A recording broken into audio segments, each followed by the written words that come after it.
Good evening. Good evening to the team that gets it clean. And for those of you who are joining me this evening on The View from My Window, Thursday Thoughts with Sharon, Greene, Golden. I'm so happy to be with you all today. It was a nice warm day. I only know if the warmness from the time I left the hospital to come home, but it seems to be going towards summer. And so we're getting ready to get ourselves together uh, to enjoy the summer. But those of us that are sterile processing professionals, the work never ends. And so this Thursday, I thought we would talk about event related sterility. Now, you may say, why on earth she won't talk about event related sterility? Well, I'm very transparent in telling you that I work on things at my own hospital. And so we've been working on FIFO, first in, first out. And you cannot do FIFO with any good quality if you're not practicing some type of sterility processes. So I've been in sterile processing enough years to talk about the olden days. And in the olden days, nothing really changed. We wanted to maintain sterility, but how we maintain sterility uh, was subjective. So now we have all kinds of things that help us to know when something has been processed. Um, Back in my day, we wrote on the tape all of the information that you now get on a label. We had to wrap sequentially with cloth, or before we got the one step, we had to wrap, and we would wrap sequentially, one and then the other. And when we started being concerned a few months back about the shortage of sterile wrap, or the wrap that you may use to sterilize, my team about sequential wrapping the old way, because they're all younger and they never had to do that. They've always had one step, or any other product that's out on the market. They now come already put together. But I happen to be from the era when it wasn't. And so then we had to talk about the maintenance of our product. And so hence comes shelf life. And with shelf life comes event related sterility. So, Thursday thought, do you know what shelf life is? Shelf life is not only used in sterile processing, it's used in grocery stores, it's used everywhere where you have to rotate your product. I don't know about you all, but when I go to the grocery store, I have a tendency to look for the date that's going to expire the last. I don't want the first in. I want the one that they just put up there that's not going to expire until June the 30th. And here it is, um, May 20th, and I want June 30th because I want it to last as long as possible. You go into a grocery store at midnight and you see them stocking the shelves. If they're doing it correctly, they're doing it first in, first out. They're rotating their shelves. Well, that process happens in sterile processing. We're supposed to do first in, first out, and we are concerned about shelf life and event related sterility. So I'm from the olden days. So we used to sterilize our items, and we would actually rotate them out every 30 days. So you'd wrap something, you had to make sure the date was plain on your tape, and 30 days later, you would go and rotate it out. So that got old early, but we did it for years. So shelf life is the period of time during which a stored product remains effective or suitable for use.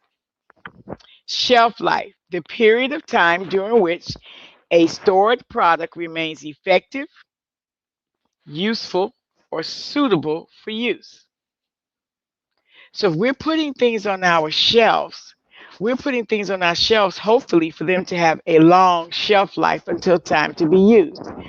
Now, I'm not talking about you need to put something on the shelf and it should stay up there for 15 years. If you have a tray that you haven't touched within 2 years, it is my policy to take it down, to clean it, to check it, and to find out if we need to put it up again. Because maybe we don't need that item anymore. Or if we do need to have it because it might be needed, then we have reprocessed it and given it some more time. We'll talk about why in a minute. There's a question here. Is there ever a time shelf life is adjusted on a tray? So remember, shelf life is the period of time during which a stored product. So that's the time it sits there. So is there ever a time shelf life is adjusted on a tray? It's when it has an event. So if your tray has an event, the shelf life just got shortened to null. It fell on the floor.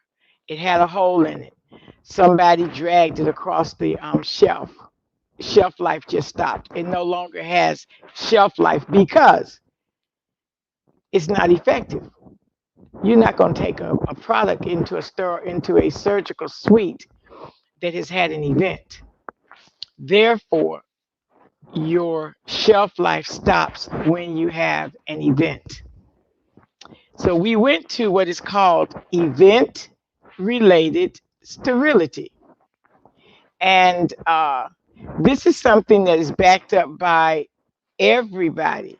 AORN, ANSI, Amy, CDC, everybody backs up that we should be doing event related sterility. And when you read the different products, pieces, you will find that they all say the same thing. So you know me, I like to have truth to my facts because when you go back and tell somebody, Miss Golden said, I want you to say it just like this. Miss Golden said the CDC guidelines read like this. It says, although some hospitals continue to date every sterilized product and use the time-related shelf life practice, many hospitals have switched to an event-related shelf life practice. The latter practice recognizes that the product should remain sterile until some event causes the item to become contaminated, such as tearing of the package becomes wet, a seal is broken. Um, Event-related factors that contribute to the contamination of a product include bioburdens such as dust, traffic, too much traffic in the location, humidity, bugs in your department. If you have a flood and everything got wet, you would have to open absolutely everything and start over. So this is from the CDC. So they talk about time related. And time related means that you put something up today and 30 days from today, you tear it back down. 30 days from today, you would open it up and tear it down. But event related makes a whole lot more sense. And if you're a good steward of the product that you're putting on your shelf, you want to use event related sterility. You want the item to have had an event. Otherwise, if it's sitting on the shelf and nobody bothers it and your place is clean and you don't have dust flying all over the place, it can sit there and you can use it 2 months, 3 months, a year, 2 years later. If it falls on the floor, that's an event. If you walk by and somebody popped the tape, that's an event. If you were moving one tray to get to another tray and you drag that tray and it happened to be wrapped and it has a hole, that is an event. Now, people, you cannot have an event and then stand there and think about, is it an event? That's not our purpose at all. Remember, we work for the patient and we want to give the patient a product that not only has met the parameters of sterilization, but a product that upon sitting on the shelf still meets the guidelines for sterility. And in order to maintain that, we can't have events and our areas must be clean. Event-related sterility is what we're talking about tonight. We'll talk a little bit more in just a few minutes. We're going to go to a commercial. Thank you to the team that gets it clean.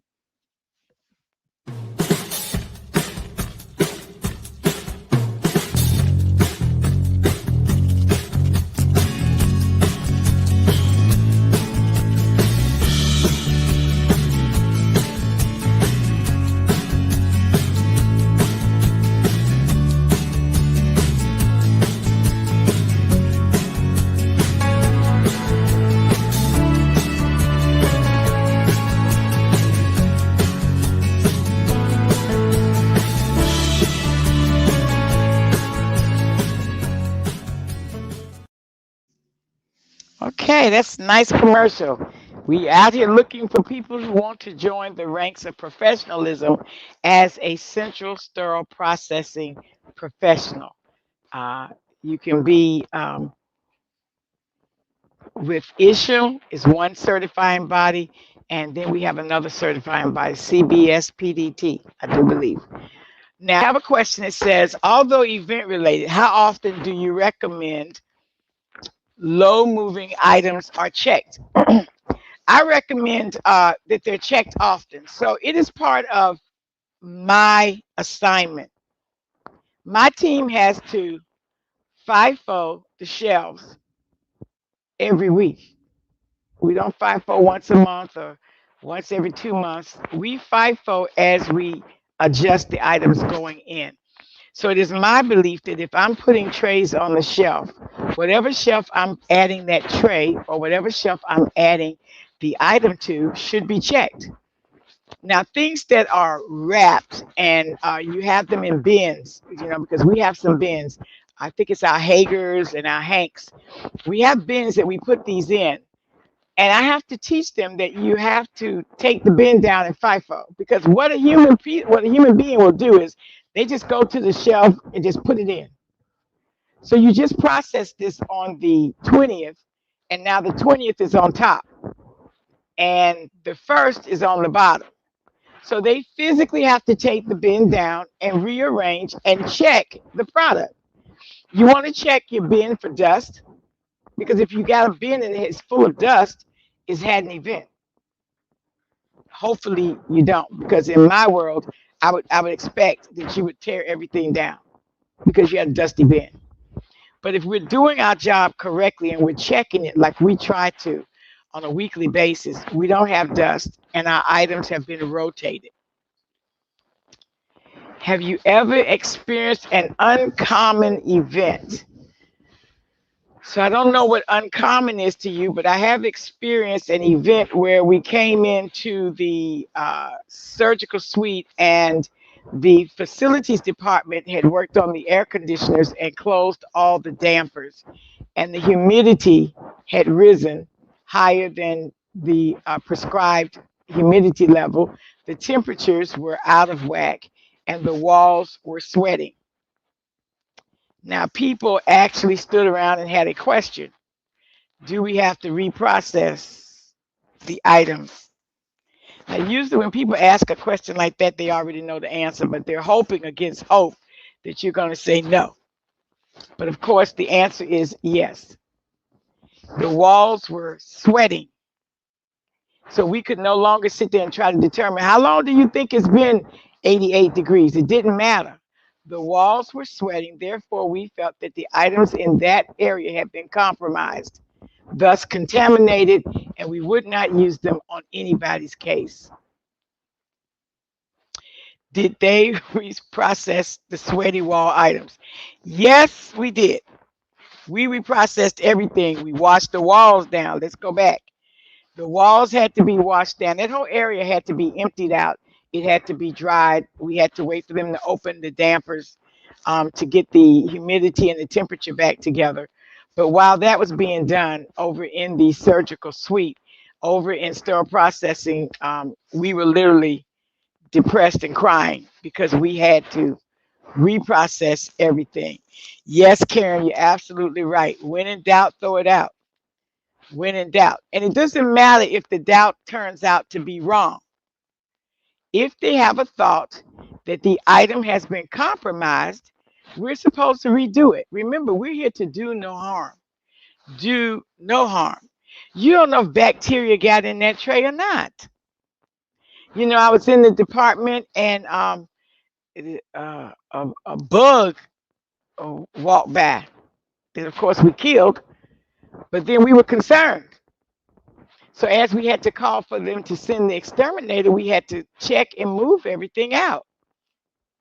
So it's painful and you don't want to do it, but this does happen. Hospitals have had floods, they've had sprinkler systems go off all over the surgical items, and people stand around. Team that gets it clean, listen, you can't do this. People stand around and try to justify why we're not going to reprocess the item. And I just don't understand why we're justifying that. Because you have doubt. I have doubt. I don't know if it was compromised or not. That's my doubt. That's all I need. I don't need for it to be soaking wet. I don't need for it to have a big dust ball sitting on the top of it. I don't need for the tape to be completely popped. And let me just say this, interject this. When the tape has been compromised, please, please, please, team, don't go try to make it fit. Don't go rub it back together. You see that the tray has had an event, and so you spend time trying to make it be okay.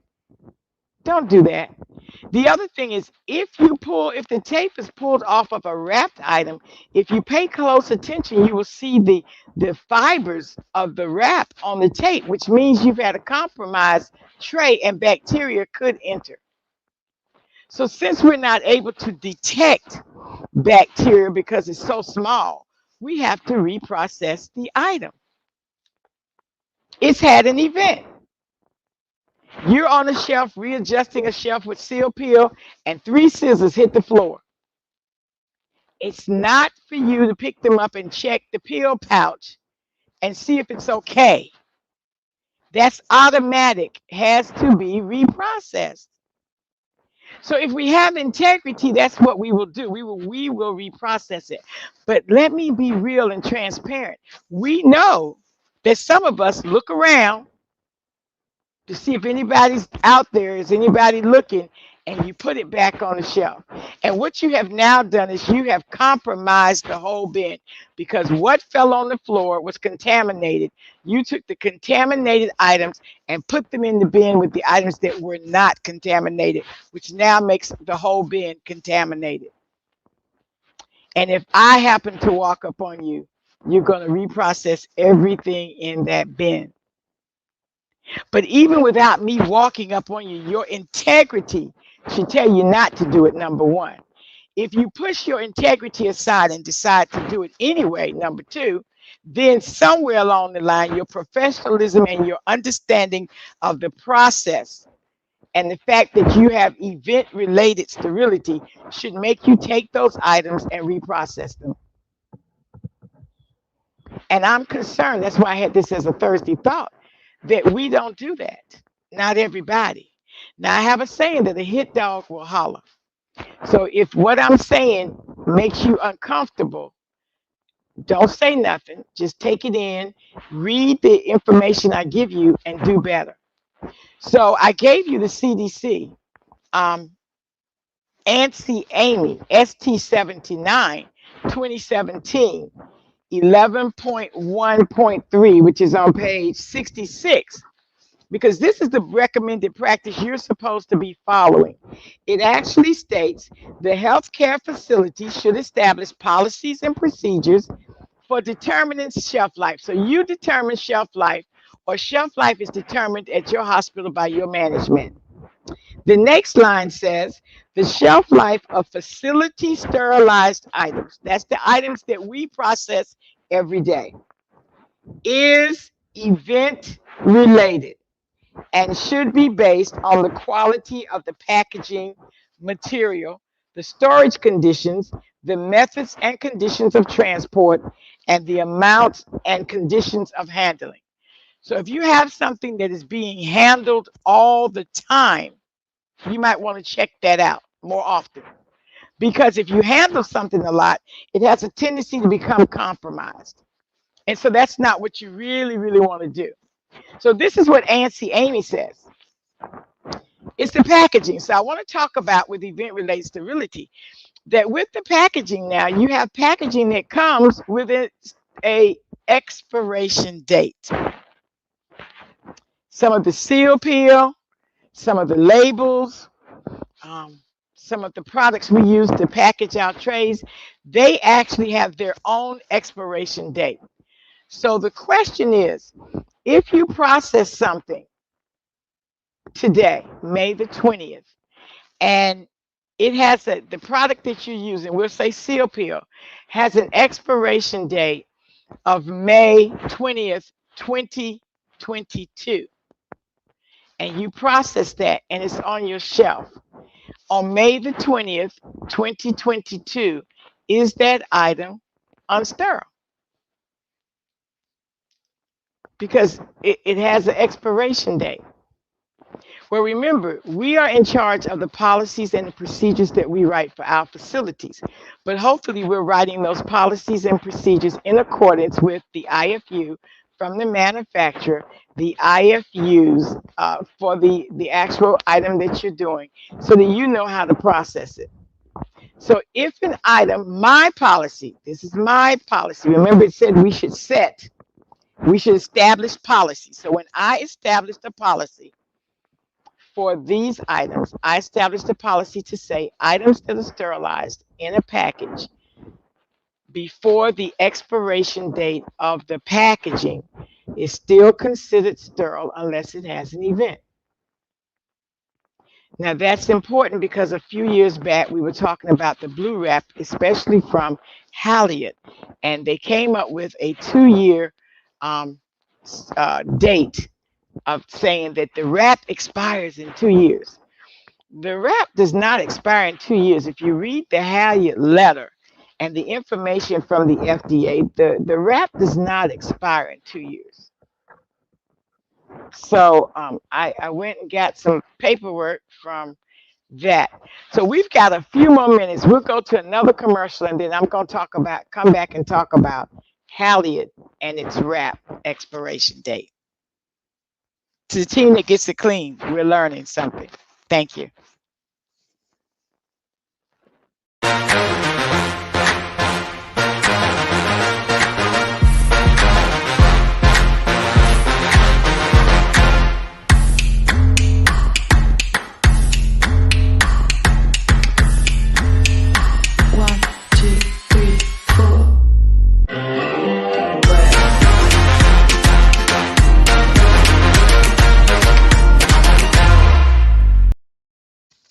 Okay, the scrub ball is coming up in a few weeks. And if you haven't gotten yourself together, get yourself together.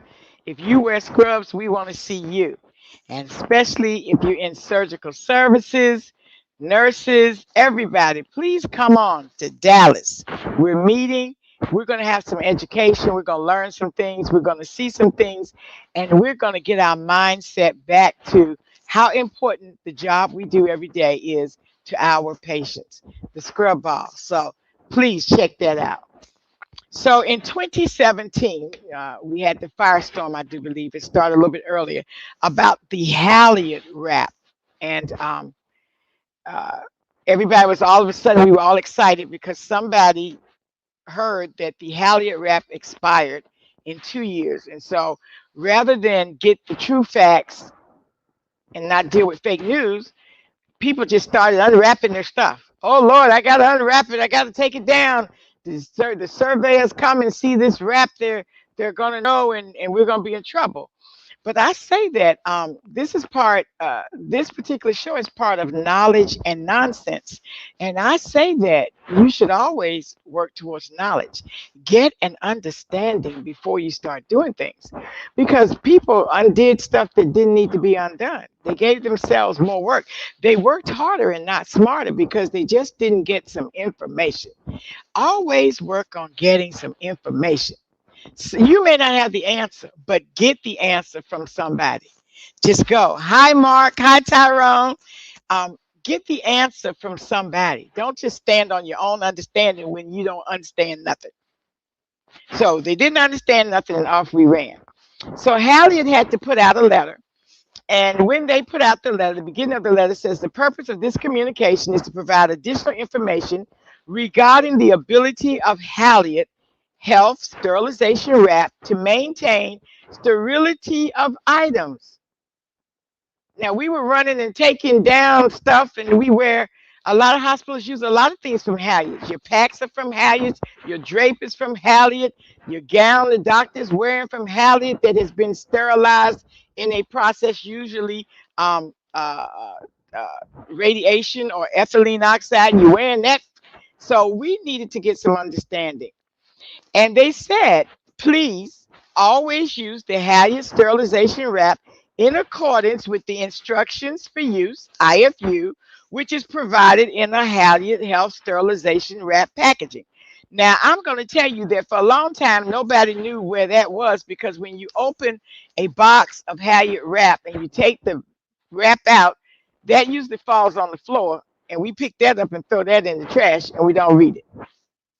We're doing better now because we're doing IFUs. But before that, we weren't paying attention to IFUs. But here the company says, please read the IFU. They say because we have our packaging is established according to the standards and the methods defined by best practice, recommended practice of AMI, AORN, and the CDC. So, the IFU for Halliard contains the following statement in the instructions for use. The wrap is intended to allow sterilization of the enclosed medical device and also to maintain sterility of the enclosed devices until used. That's written in English. If you go and get this letter from Halliard, it's on the web, on their web page.